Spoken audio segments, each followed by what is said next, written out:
Saya sebelum masuk di dalam productivity, saya akan kasih sedikit gambaran. 10 kriteria manajer yang TOP, BGT, HBT, SKL. Apa TOP top banget, hebat sekali. Jadi kriteria 10 kriteria manajer TOP, BGT, HBT, SKL. Nomor 1,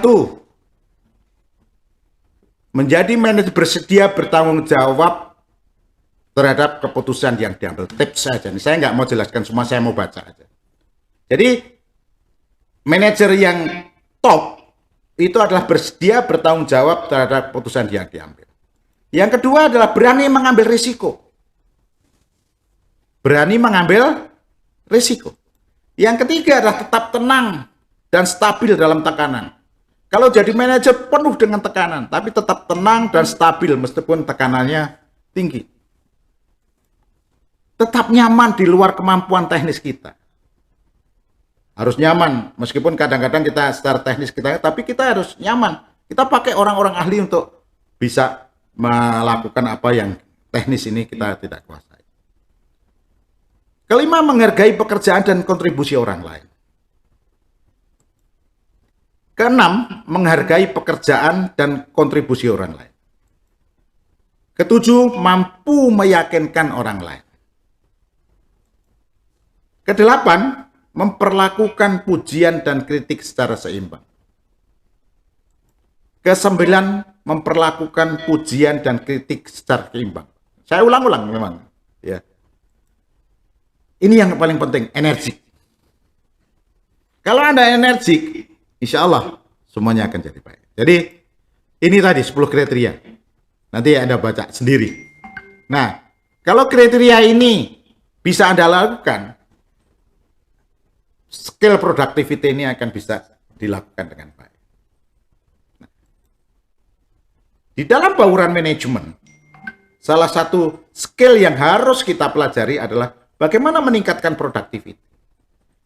Saya bicara strategi untuk meningkatkan productivity.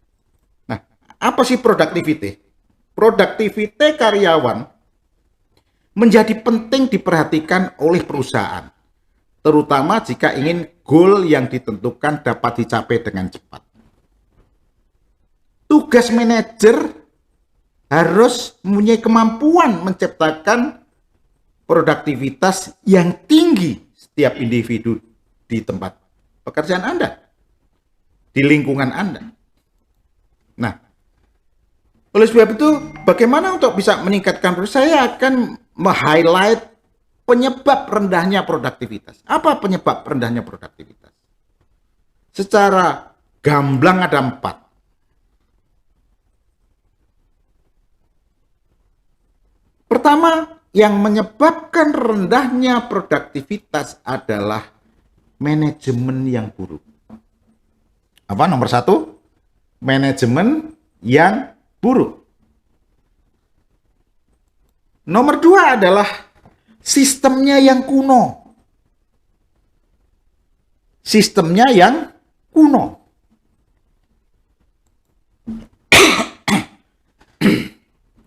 Nomor 3 adalah ketidakpuasan karyawan. Yang keempat adalah masalah pribadi dari karyawan itu. Banyak masalah. Saya coba akan bahas satu persatu. Nah, sebelum saya bahas satu persatu, makanya kita membuat program 1 week training course on developing manager skill.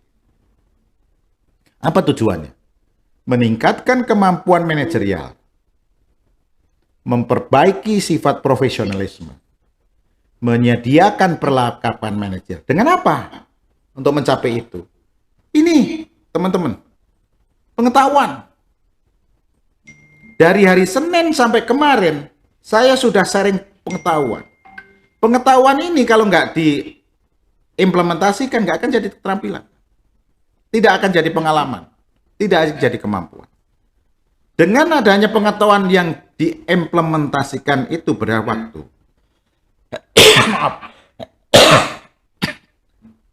Karena saya yakin Anda sudah memiliki skill sekarang ini. Dengan tambahnya pengetahuan ini, Anda sebagai katalisator, Anda praktekkan, insya Allah ini akan meningkat. Kalau ini meningkat, insya Allah unit revenue market share meningkat. Karena apa? Anda telah meningkatkan kemampuan manajerialnya. Anda telah memperbaiki sifat profesionalisme. Kemarin ada yang bicarakan, sebelum itu sudah saya lakukan Pak Ari. Cuma kurang sistematis. Sekarang baru sadar saya. Ya itulah. Tugas saya adalah menyadarkan dari unconscious mind menjadi conscious mind. Supaya Anda praktekkan. Anda fokus di situ. Menyediakan perlengkapan menjual. Menyediakan perlengkapan manajerial. Ini. 3 ini adalah untuk meningkatkan produktivitas.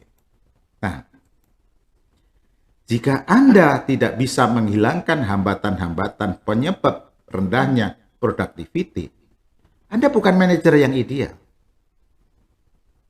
Jika Anda tidak bisa menghilangkan 4 tadi, Anda bukan manajer yang ideal. Sahabat manajer, solusinya untuk menghilangkan hambatan-hambatan penyebab rendahnya produk sudah kita diskusikan sejak hari pertama. Saya memotret manajer yang sukses. Saya bicara bauran manajemen dengan TOS analysis.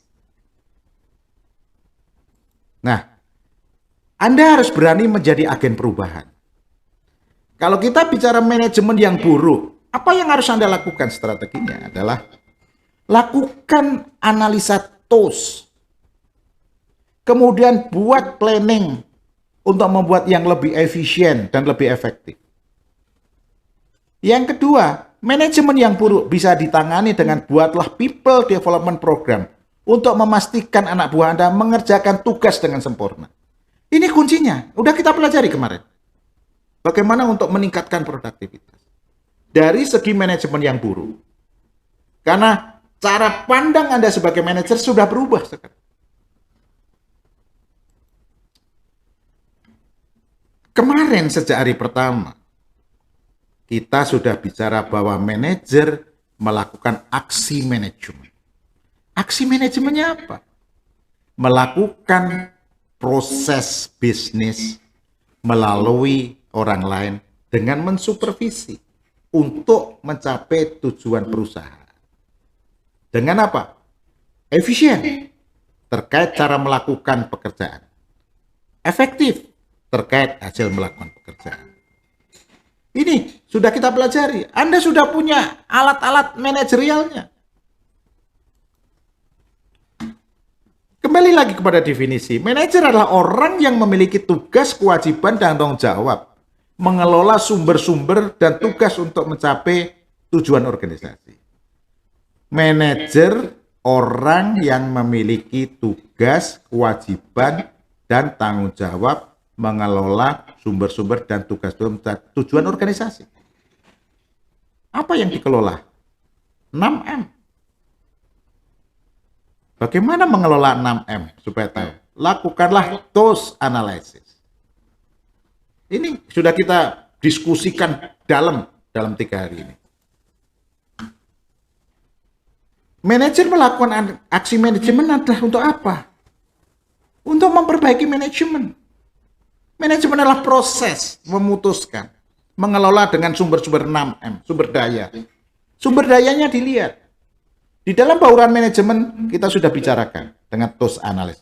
Di dalam membuat planning ada 4. Dari segi finansial, dari segi customer, dari segi operation excellence, dari segi people. 4 fokusnya di dalam patokan membuat planning. Bagaimana aksi manajemen Anda bagus dan benar. Kalau 4 itu aksi Anda benar, finance, customer, operation excellence, dan people, aksinya bagus dan benar. Unit penjualan meningkat. Jumlah rupiah meningkat. Market share akan meningkat. Yang kedua, penyebab rendahnya produktivitas perusahaan adalah sistem yang kuno. Ketika sebuah perusahaan menggunakan metode lama dan kaku untuk mencapai tujuan, produktivitasnya akan menurun secara signifikan. Ingat, di dalam organisasi ada 4 yang mempengaruhi perubahan. Seperti sekarang dengan adanya environment COVID, apa yang Anda harus lakukan perusahaan Anda supaya survive? Perubahan sistem itu ada 4 yang mempengaruhi. Teknologi, kompetisi, komunitas, dan environment dan peraturan pemerintah. Sekarang environmentnya COVID kayak gini. Apakah sistemnya masih sistem yang lama? Pak Munif kemarin bilang, wah kita pokoknya hajar semua, yang penting dapat order aja berapa. Itu kan karena perubahan. Nah, sistemnya ya harus kita perbarui. Ingat, organisasi untuk mengusulkan, lakukanlah TOS analisis. Siap program yang efisien dan efektif. Sehingga Anda bisa mengusulkan kepada Kanjeng Adipati. Wahai Kanjeng Adipati, saya mengusulkan agar lebih efisien dan efektif. Dengan prinsip manajemen.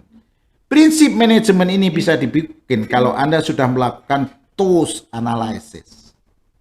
Kemarin sudah kita bahas dalam mengenai TOS analysis. Prinsip manajemen membuat dan menentukan suatu pekerjaan yang sulit menjadi mudah, mudah dipahami, mudah dimengerti, mudah dikerjakan oleh orang lain dan mempunyai hasil yang sempurna, artinya efektif dan efisien. Lakukanlah langkah pertama TOS analysis. Kemarin kita sudah bahas di dalam planning. Tolong direview. Nah, ingat, fokus kita adalah mengelola 6M. Sistem yang kuno itu kaitannya 6M. Apakah 6M ini masih akan seperti dulu atau perlu perubahan? Fokus kita adalah mengelola 6M. Man and woman, machine, material, method, market, dan man. Observasi, analisis, diagnosis, aksi manajemen mengusulkan dengan prinsip manajemen. Ini harus dilakukan. Memang berisiko. Namanya perubahan itu berisiko. Bisa jalan, bisa tidak. Tapi paling tidak Anda harus melakukan. Yang ketiga adalah penyebab rendahnya produktivitas karena ketidakpuasan karyawan. Ini yang sering terjadi. Ini yang sering terjadi. Ketidakpuasan anak buah karena cara mensupervisi kurang pas. Cara mensupervisi kurang pas. Menjadi bos yang kurang care terhadap anak buah. Jadi dia merasa sudah bos, cuek aja. Merasa sudah bos, yang penting kan dia tunduk sama saya, manut sama, nggak bisa. Menjadi bos yang kurang care terhadap anak buah. Menjadi bos yang suka favoritisme terhadap anak buah. Jadi kalau ada 20, dengan selalu pergi dengan 3 orang itu aja. Yang 17 orang nggak pernah diajak. Disenggol pun jarang. Jadi Anda harus pandai memanage. Kalau punya anak buah 5, hari ini sama ini, besok sama ini. Kadang-kadang kita ajak bersama-sama supaya mereka bersilaturahmi, supaya mereka tidak iri, supaya dia pada waktu bersama-sama ngomong makan di warung Tegal atau di Starbucks, kita ngomong, gimana caranya supaya perusahaan kita ini lebih baik, keluar ide dan sebagainya. Makanya nanti kita akan bicara kreativitas. Suka KKN nih, KKN, karena satu daerah, satu universitas, terus sama dia melulu. Suka minta upeti, suka minta disanjung. Nah, ketidakpuasan karyawan ini, sahabat-sahabat, itu menyebabkan turunnya produktivitas. Karena hati ini bukan knowledge lagi, bukan kemampuan hati ini. Ini masalah manajemen kolbu, manajemen hati terhadap anak buah. Perlu ditata hatinya anak buah. Supaya dia kerja untuk Anda rawe-rawe rantas, malang-malang putung. Nah, bagaimana apa yang harus dilakukan adalah dengan new style manager. Kita udah bicarakan. Dengan new style manager. Anda harus mampu menjadi trainer. Anda harus mampu menjadi advisor anak buah Anda. Anda harus mampu memberikan mentoring terhadap anak buah Anda. Anda harus mampu memberikan pelatihan. Anda harus mampu memfasilitasi pekerjaan menantang. Tidak hanya disuruh, tapi dibimbing juga. Di-lead dia. Dan mampu memberikan motivasi. Kalau ini Anda lakukan dengan new style manager, artinya Anda bos care. Anda care terhadap anak buah. Seberapa sering Anda lakukan seperti ini terhadap anak buah Anda? Karena kalau sudah jadi bos, itu lebih sibuk dengan orang lain. Yang tidak ada hubungannya dengan pekerjaan kadang-kadang. Kita tidak sibuk dengan anak buah kita. Kita ini harusnya sibuk dengan anak buah kita. Tapi kalau nanti sudah jadi, selama 2 tahun sudah jadi, Anda nggak apa-apa sibuk sama orang lain. Karena sistem sudah jalan. Anda mau main golf, boleh. Untuk lobby-lobby, boleh. Anda mau apa aja boleh. Kalau orang good product, good people, good system. Jadi udah running perusahaan itu. Semuanya sistem yang bekerja. Penyebab rendahnya produktif perusahaan masalah pribadi. Anak buah banyak persoalan. Pribadi masalah eksternal pekerjaan, internal perusahaan, sehingga proses mengganggu melakukan pekerjaan. Jadi kadang-kadang ada orang yang gagal bekerja. Tidak performan. Anda judgment bahwa dia itu karena goblok, karena kurang rajin. Tapi Anda belum mencari sebab musababnya. Kalau ada anak buah seperti senior misalnya, nggak manut dengan Anda, atau senior males-malesan, cari faktor penyebabnya dulu. Internal maupun eksternal. Cari datanya dulu. Dianalisa dulu. Didiagnosis dulu. Baru bikin perencanaan. Ketemu dia. Apa aja yang saya akan sampaikan. Pesan apa yang tepat. Langkahnya seperti apa. Cara komunikasinya seperti apa. Karena Anda sudah paham komunikasinya, menyamakan persepsinya lebih gampang. Pengalaman saya mengatakan bahwa seseorang itu tidak berhasil, ada 2 yang mempengaruhi. Internal, memang ilmunya belum cukup, gampang itu penyelesaiannya. Tapi ada juga karena eksternal. Apa itu misalnya? Hanya 2 kadang-kadang kalau laki-laki itu. Persoalan uang sama persoalan perempuan. Dia banyak hutang. Ganggu pekerjaan. Dia sudah punya istri, punya anak, penghasilannya pas-pasan, punya pacar lagi. Sehingga terganggu pekerjaannya. Kadang-kadang lingkungannya juga mempengaruhi. Nah, Anda sebagai manajer harus bisa menyelesaikan ini. Bukan mau ikut-ikutan masalah pribadi. Selama itu tidak diselesaikan, pekerjaannya akan terganggu. Oleh sebab itu internal dan eksternal faktor itu harus diatasi. Kuncinya oleh sebab itu harus bos care. Bos care. Care terhadap anak buah. Kalau care, dia tidak akan pindah ke lain hati. Dia tidak akan main judi. Kadang-kadang anak buah kita itu nggak berhasil karena main judi misalnya. Kadang-kadang dia kurang fokus karena ada kegiatan eksternal yang kita tidak tahu. Jadi Anda harus paham, makanya Anda perlu menjadi mentornya. Anda perlu menjadi advisernya. Itu yang harus terjadi. Nah, ini konsepnya. Konsep yang harus Anda lakukan adalah pertama memberikan motivasi kepada anak buah itu. Bagaimana cara memberikan motivasi? Ya tadi silaturahmi. Anda harus tahu faktor penyebab eksternal dan internal. Setelah itu memberikan umpan balik. Oh, jangan begitu. Oh, sebaiknya begini. Oh, ini harus dilakukan. Oh, itu bagus banget. Yang ketiga adalah menghilangkan masalahnya anak buah. Anda harus bisa menghilangkan masalah anak buah. Mungkin Pak Munif ketawa, wah susah Pak. Bisa Pak, bisa. Kalau kita sudah punya data Pak. Kadang-kadang kita melangkah nggak punya data, sehingga apa yang terjadi? Asumsi kita Pak.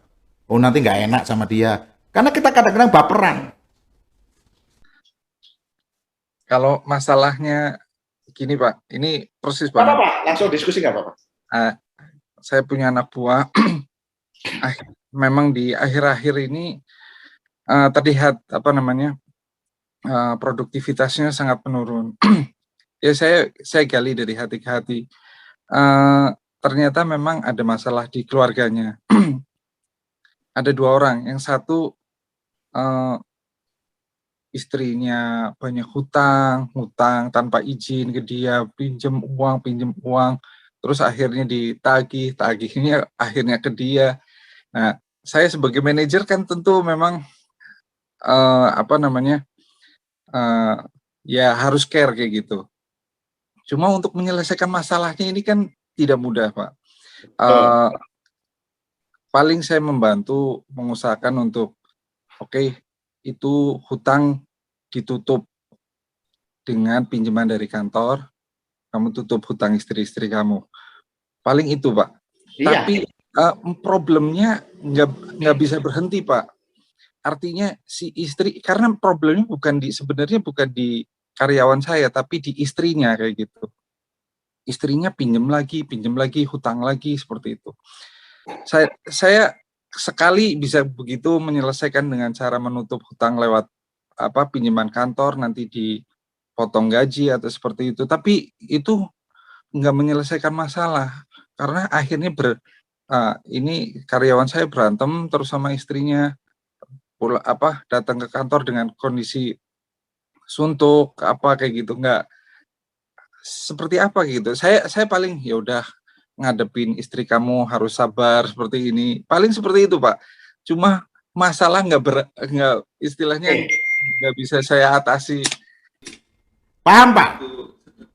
Paham Pak, saya ada beberapa pengalaman yang gitu juga. Akhirnya saya tekan yang anak buah saya Pak. Arti dia kalau seperti itu tidak menjadi pemimpin yang baik di keluarganya Pak. Itu pertama yang saya sadarkan. Bagaimana untuk menjadi pemimpin yang baik? Harus bisa menaklukkan istrinya Pak. Kalau istrinya dikasih tahu sekali, 2 kali, 3 kali, cari istri lain, saya bilang gitu Pak. Itu harus dilakukan, karena selama itu begitu, dia akan pusing Pak. Kasihan dia stroke Pak nanti Pak. Dan itu kalau itu tetap terjadi Pak, pekerjaan di kantor Anda kasih pekerjaan apa nggak selesai Pak. Betul Pak Munif? Nah, sekali dibantu, 2 kali dibantu, yang ketiga kali diancam Pak. You bisa nggak selesaikan? Kalau selama ini you nggak bisa selesaikan, saya nggak bisa bantu lagi. Dan kemungkinan kalau Anda nggak bisa selesaikan itu, Anda bisa kehilangan pekerjaan. Kalau saya kasih konsekuensi Pak. Sekali dibantu sudah, 2 kali dibantu dengan persoalan itu. Tapi kalau ketiga kali nggak berubah, saya kasih konsekuensi. Orang itu sekali-sekali perlu diancam Pak. Itu namanya otokratik Pak. Gimana Pak Munif? Seperti itu. Masalahnya kalau saya mengancam-ancam juga, ini menurut saya ya tidak menyelesaikan masalah juga. Artinya pertama, beliau ini sudah senior. Kalau saya ganti, pasti saya harus mendidik ulang dari ini. Padahal ini orang andalan lah. Oke. Oleh sebab Pak Munif, ini menarik diskusi ini. Sekarang Anda punya andalan di mana gangguannya terhadap pekerjaan untuk berhasil banyak. Ya. Langkah yang pertama adalah Anda harus bisa cloning orang-orang itu paling nggak 2-3 lagi. Karena di dalam manajemen itu adalah proses memutuskan bagaimana efektif dan efisien. Masalahnya nggak begitu bisa cepat kalau saya mencari orang penggantinya, skillnya disamakan dengan anak buah saya yang sedang bermasalah ini kayak gitu. Saya paling cuma mencoba untuk bersabar sambil terus memotivasi dia seperti itu. Memotivasinya untuk terus bersabar, jangan terlalu diambil pusing. Terus saya bilang, coba cari orang yang dituakan sama istri beliau kayak gitu. Kadang kan memang ini ujian ya Pak, ujian sebuah keluarga, rumah tangga seperti itu. Ya saya punya keyakinan badai selalu berlalu lah kayak gitu. Betul. Itu kan biasanya dikasih tahu sekali, 2 kali, 3 kali selesai, Pak. Tapi kalau sudah sekali, 2 kali, 3 kali nggak selesai, Pak. Bapak perlu sekali-sekali memunculkan konsekuensi, meskipun itu risikonya pahit buat Bapak. Karena Pak, dipengaruhi dengan baik-baik. Kadang-kadang kan kita nggak bisa tekan istrinya, Pak. Iya betul, justru itu. Kita mengundang istrinya juga nggak bisa gitu. Ya. Banyak Pak di perusahaan-perusahaan, saya aja ada beberapa yang seperti itu, istrinya kena rentenir, sehingga akhirnya apa, saya tekan, pertama saya selesaikan, kedua saya bantu selesaikan, yang ketiga timbul lagi, saya nggak mau selesaikan. Karena kalau saya selesaikan lagi, dia selalu bergantung, wah nanti Pak Ari yang selesaikan gitu loh Pak. Itu yang terjadi. Karena dia merasa, oh saya kan ahlinya, dibutuhkan oleh Pak Munif. Jadi kalau saya gini nggak apa-apa. Gitu. Itu harus, kita punya asumsi juga seperti itu. Memang Pak didik orang itu nggak gampang. Butuh waktu yang skill itu. Tapi ada kan Pak orang yang kita bisa didik sampai ke skillnya dia? Pak Munif? Ada kan? Ada. Oleh sebab itu Pak, menurut saya kalau ada seperti itu, Bapak nggak bisa tergantung dari satu orang. Harus ada bentuk layer 1, layer 2, Pak. Sehingga kalau ada apa-apa dengan orang ini, bisnis tetap berjalan, Pak. Itu pakai gunanya People Development Program, Pak. Nah, saya untuk nambah orang, untuk prepare kayak gitu, itu juga nggak mudah, Pak. Nggak mudah disetujui oleh direksi atau apa. Dalam kondisi seperti ini mau nambah-nambah orang. Ya, betul, Pak. Seperti ini mau nambah nggak? Tetapi ini konsep secara keseluruhan dulu, secara generalis. Bahwa kalau saya ada masalah seperti itu, saya tidak akan tergantung dengan satu orang. Itu pertama. Kedua, saya akan bicarakan dengan atasan saya. Tapi kalau atasan kita, sebetulnya orang itu ganggu pekerjaan Anda nggak untuk mencapai objektif, Pak? Jadi kurang produktif aja, Pak. Iya. Jadi harusnya yang diterima 100 karena dia persoalan begitu jadi 80 gitu. Turun lah. Nah, menurut saya kalau memang Anda punya spare nggak apa-apa, oh ya nggak apa-apa deh kalau gitu. Tapi persoalan dia bilang ya nggak apa-apa gitu. Tapi kita kan bicara secara scientific management, Pak. Gitu. Dan aplikasinya tergantung masing-masing. Karena saya nggak lihat situasi orang itu seperti apa. Kan gitu. Karena orang yang sering ngutang itu kan besar pasak daripada tiang. Kan gitu. Atau dia tidak memikirkan betul bagaimana keluarga itu akan menjadi lebih baik dan lebih, apalagi ditagih-tagih utang, apalagi sekarang pinjaman online, yang pinjam 1 juta dari sekian itu kan membuat pusing. Tapi bagaimanapun juga itu akan mengganggu efektivitas dan efisiensi daripada tim Anda, Pak. Kuncinya satu, Pak. Bapak harus cari solusi. Sesulit apapun harus cari solusi. Saya tidak bisa kasih tahu harus begini, karena saya nggak lihat orangnya dan nggak lihat kondisinya. Gitu, Pak. Ya, kondisinya sudah diambil alih lah, katakanlah sama juniornya kayak gitu memang. Ya. Jadi dia bukan jadi leadernya, tapi bagus. Seperti itu. Tetap dia dipakai, tapi jangan yang di main job yang sangat pengaruh. Dia seolah dijadikan kayak supporter yang kayak, walaupun pegawai itu konsultannya orang-orang itu loh, Pak. Supaya tidak mempengaruhi. Oke. Saya kira itu bagus banget ini diskusi dari Pak Munif ini, real case. Cuma memang kita harus tahu behaviornya dulu untuk menyelesaikan. Nggak bisa hanya Zoom gini, kasih ke saya selesai, tapi harus dilihat dulu kenapa dia hutang banyak. Iya. Memang problemnya beliau ini kebetulan sangat luas. Istrinya juga karena dia seperti penopang keluarganya. Jadi saya benar-benar agak berat juga ya. Di satu sisi kasihan juga, apa seperti itu. Dilematis sekali. Tapi menyelesaikan saya bilang ya 1 kali 2 kali itu seperti tadi solusi itu bisa. Tapi kalau dia terus melakukan tindakan itu ya nggak ada masalah. Itu aja seperti gali lubang tutup lubang aja kan Pak. Pinjaman dari kantor. Akhirnya kan pendapatan dia pun menurun kan karena dipotong kayak gitu. Ya. Pak Munif, saran saya adalah Anda bagaimana meminimalkan risiko aja. Iya. Jadi bagaimana Anda punya strategi meminimalkan risiko karena Anda kasihan sama dia dan tapi bagaimanapun juga itu kan akan mempengaruhi produktivitas mereka. Nah, bagaimana risikonya? Nah, asal Anda punya toleransi, oke lah, nggak apa-apa deh, dia turun produknya jadi dari 100 menjadi 80, masih toleransi, Bapak bisa izinkan nggak apa-apa. Tapi kalau dia sudah turun sampai 50, saya nggak tolerir, Pak. Karena kita harus selesaikan masalah itu. Jangan sampai masalah itu mempengaruhi pekerjaan di kantor, Pak. Karena kita bukan, memang kita dengan pegawai kita itu akan segalanya kita, tapi kalau sekali 2 kali sudah kita bantu dan tetap itu kan berulang lagi, artinya nawaitu untuk menyelesaikan itu kurang, Pak, menurut saya. Ini asumsi ya, bisa salah juga saya. Kan bisa diajak ngomong istrinya dan sebagainya. Itu nanti kita diskusi lebih Pak. Ini supaya ya. Oke. Jadi kuncinya adalah ini yang paling berat, yang kasus yang keempat ini.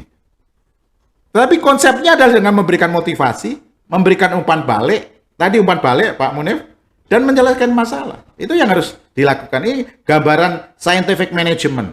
Pengalaman saya mengatakan begitu. Nah, ini ada 4 strategi untuk meningkatkan produktivitas kerja. Pertama, menciptakan lingkungan kerja yang nyaman. Kedua, memberikan program pelatihan kepada karyawan. Ketiga, melakukan pengawasan dan evaluasi. Memberikan reward, punishment, serta motivasi untuk maju kepada karyawan. Jadi, kalau kita coba jabarkan lebih dalam lagi, strategi untuk meningkatkan produktivitas sebagai seorang manajer adalah pertama harus kita ciptakan lingkungan kerja yang nyaman. Supaya mereka enjoy. Bagaimana caranya? Bisa juga Anda menciptakan suasana reward competition. Reward competition itu bagaimana suasananya? Misalnya, siapa yang bulan ini masuknya paling rajin ditempel. Siapa yang salesnya. Jadi di awareness gitu. Dikasih pengumuman. Sehingga suasana ada rewardnya. Reward bisa, apalagi kalau bisa reward ada hadiahnya. Hadiah nggak tentu uang. Bisa sertifikat, bisa penghargaan untuk dikasih libur, dikasih apa, dan sebagainya. Tergantung kemampuan Anda. Nah, yang kedua adalah merancang ruang kerja yang nyaman bagi mereka. Itu salah satu juga bisa meningkatkan produktivitas. Kedua, Pak, saya ingin sarankan, ruang kerja Anda harus always open, Pak. Jangan terlalu tertutup. Jadi begitu ada ruang sendiri ditutup rapat, kalau orang masuk itu harus ketok-ketok, harus nunggu dulu, jangan. Open aja, terbuka. Itu menandakan bahwa Anda selalu ingin membantu anak buah, bahwa Anda terbuka dengan anak buah, bahwa Anda bisa selalu membantu anak buah. Ciptakan community mandate di tempat kerja. Ada poster-poster misalnya seperti ini, bikin with the possibilities, kerja yang rajin, suasana itu kita ciptakan di tempat, awareness-nya ada, dukungan positif, setiap yang berhasil diumumkan, setiap yang bagus jadi ada suasana di mana bosnya itu care. Ruangan juga sangat membantu untuk membuat seperti itu. Strategi yang kedua ini adalah memberikan program pelatihan kepada karyawan dengan new style manager. People development program sudah kita bahas.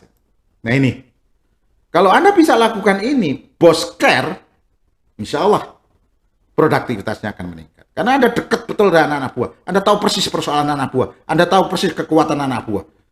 Dan anak buah itu keinginannya selalu berhasil. Kalau nggak berhasil tuh mesti ada penyebabnya. Dan keinginan di dalam lubuk hati anak buah itu selalu ingin berhasil. Kalau nggak berhasil ada buah. Apakah karena belum punya kemampuan? Ada faktor lain. Makanya perlu dilihat eksternal maupun internal. Oleh sebab itu, Anda perlu menjadi mentornya dia. Perlu menjadi advisernya dia. Perlu memberikan training, memberikan pelatihan. Strategi yang ketiga adalah melakukan pengawasan. Instruksi harus jelas, terukur dan tertulis. Kenapa selalu saya bilang tertulis? Ini adalah konsep remote control management. Begitu Anda tertulis dan disepakati, dia akan terkontrol dengan tulisannya itu. Dan tidak akan ada dusta di antara kita. Dan itu menjadi review model juga. Apa review model? Jadi setiap 2 hari sekali Anda bisa telepon dia, bisa ketemu dia. Yang nomor 1 sudah dikerjain belum? Bagaimana hasilnya? John, yang nomor 2 gimana hasilnya? Saya pengen dengar hasilnya bagus atau enggak? John, ini nomor ini. Itu sebagai review model. Nah, melakukan pengawasan dan evaluasi saat diberikan instruksi kepada jelas dan terukur. Tertulis, selalu itu copy 1 untuk karyawan, 1 untuk manajer, 1 untuk administrasi. Sehingga kalau hilang, itu ada dokumentasinya. Minimal 1 minggu sekali dievaluasi. Bisa dengan meeting face to face, atau sekarang dengan Zoom juga bisa. Ya, jadi udah nggak ada batasan lagi. Tujuannya untuk evaluasi. Itu harus dilakukan. Kenapa? Lemahnya manajer itu adalah kontrol. Kalau udah ngasih instruksi dianggap bahwa sudah berhasil.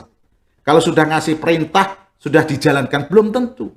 Anda harus memastikan sistem dilakukan dengan baik, harus memastikan dia mampu melakukan itu. Itu konsep di dalam supervisi. Nah, ini kemarin kita bicarakan. Kalau Anda ngasih instruksi, pesan yang dicapai harus jelas dan terukur.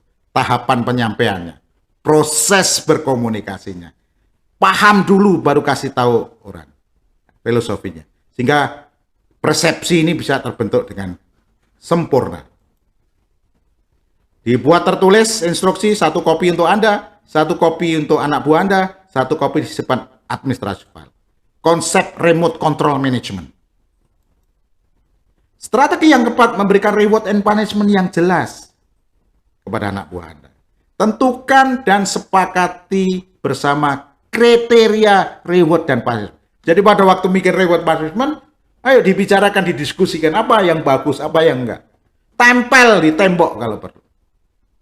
Itu sebagai do self-assessment.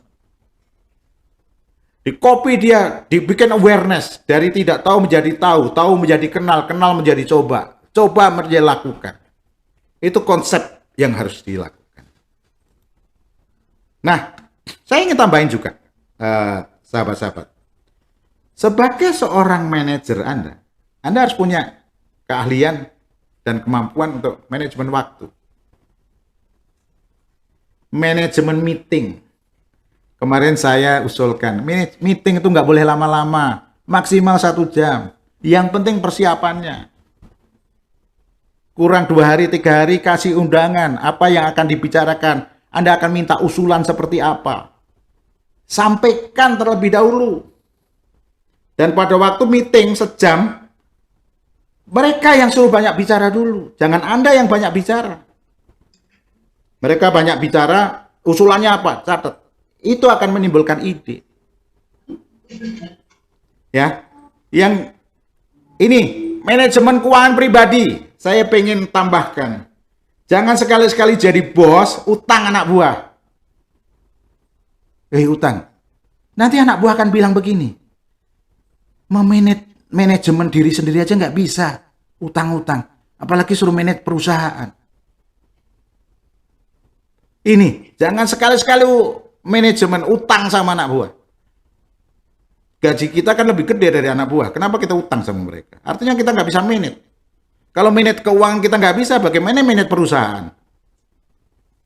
Membangun sistem yang harus dilakukan. kepemimpinan dan personal productivity. Personal adalah meningkatkan kemampuan bahwa kalau anak buah nggak bisa lakukan, kita harus bisa. Kita harus belajar. Productivity membuat anak buah dari tidak bisa menjadi bisa.